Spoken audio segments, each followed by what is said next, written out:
Alrighty, so today we're going to do our range test comparison between the EVO 2 against the EVO 1. Stick around.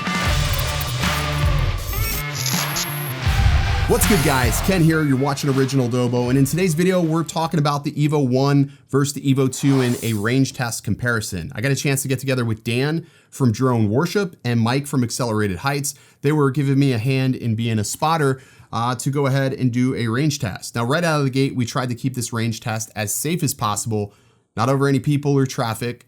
We also made sure that we didn't take it out tremendously far. Our goal was to be about 2.5 miles, 3 miles out to where we can maintain the best visual line of sight. Now, Dan helped me basically keep my eyes on the quad at all times, so that way during this whole test, it can be as legal and compliant as possible. With that being said, we took it out at about 110 feet for both of these to start off with, and the goal was to keep it at that altitude until we started noticing video breakup.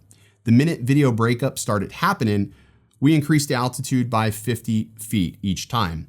And we would do that all the way out until about 12,000 feet or so, which is just about the 2.1 mile mark, which is what I think is adequate for most pilots. Now, anything more than 2 miles on the EVO 1 gets a little sketchy because that battery starts getting low and things can get really wonky as far as controls go. With that being said, we'll start off with the EVO 1 range test first to let you see how this thing did. Just a forewarning, the horizon is completely screwed up on the EVO 1. I did calibrate it before takeoff, but it didn't seem to help much. But the horizon's really bad, so bear with it. There's also props in the shot on the EVO 1, but that's just a common problem that the EVO 1 typically has.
Alrighty, so as you can see with the EVO 1, we were able to get out about 12,600 feet. I had roughly about 6.5 minutes of flight time left upon landing, which is pretty decent. We did have a headwind heading out, about a 7 mile an hour headwind. Coming back, that wind was with us, and we did that intentionally to try to be as safe as possible and make sure that the quad would return to us in one piece, which I think it did a good job.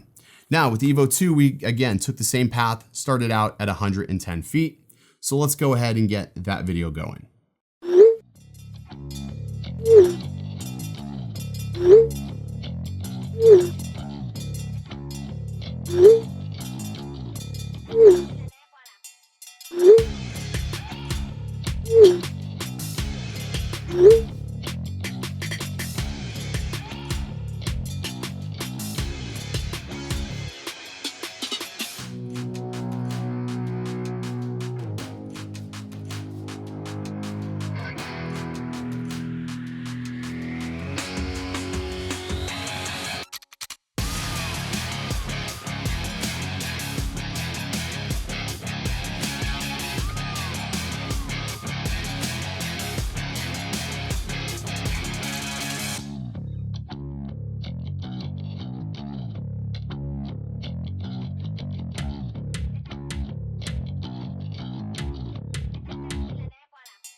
All right, so we didn't quite push this one out 12,000 feet. And I think primarily that's because I started to notice a little bit of more breakup with the EVO 2 than I noticed with the EVO 1, surprisingly.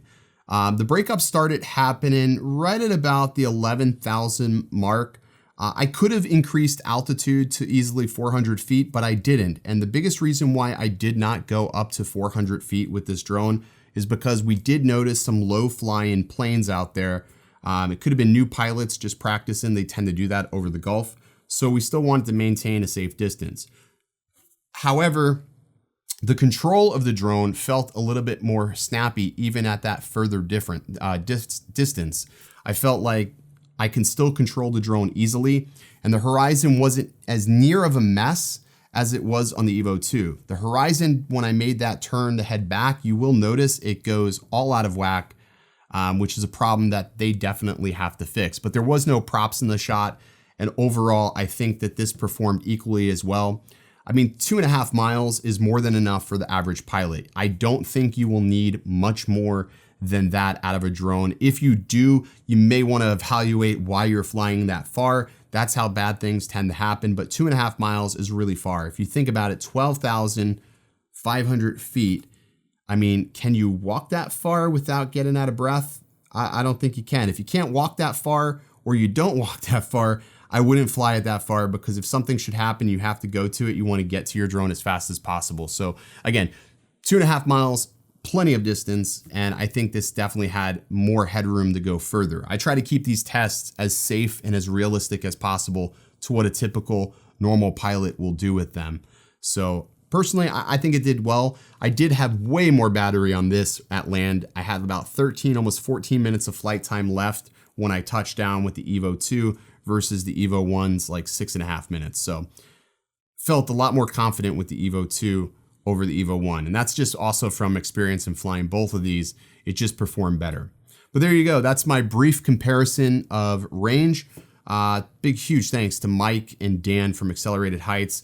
I did ask them what they thought of it. This was the first time Dan saw either one of these drones. So I got a chance to ask them what they thought. And I also asked Mike what he thought in flying the EVO 1 and now seeing the EVO 2 in action.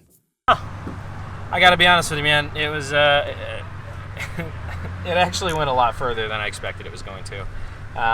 You know, not saying that we're not in a low interference area. There's still some interference out here, but you started off at 100 and then kept your climb going as we went. By the time you reached, what, 300 feet? Yeah, we never went 400. Yeah, so. Yeah, you were easily over 11,000 feet with no issues, man. Solid signal the whole time. So I'm actually very impressed by that. To say that too, I'm also very impressed with the Autel 1 for doing the same thing. So, yeah. So, Mike, you had the EVO 1. Would you agree that the radios are the same, would you say? I would say they're identical, and as far as range, I don't think, I mean, I know they say the EVO 2's got longer range, and it might, you know, but the EVO 2, I would say, is definite improvement on the horizon tilt. Oh yeah, that horizon was absolutely destroyed. That was horrible on EVO 1, but on the 2, it was much better. So I would say overall, and with the matte finish, it's definitely, whether you like it or don't, I would say it's a definite improvement over the EVO 1. So if you enjoyed this video and you haven't already and you made it this far, hit subscribe. I try to do new videos every single week, and as of late, I do videos almost daily. So if you enjoy drone content, stick around, hang out. We'll be back again next week. And just throwing this out here, Wednesday, coming up this Wednesday, we're going to have Adam Bry from Skydio on Drone Brews. That's our live stream happening at Wednesday, 9 p.m. Be sure you get your comments in so I can ask him the questions that you want to know most. All right, that's going to do it. As always, stay original.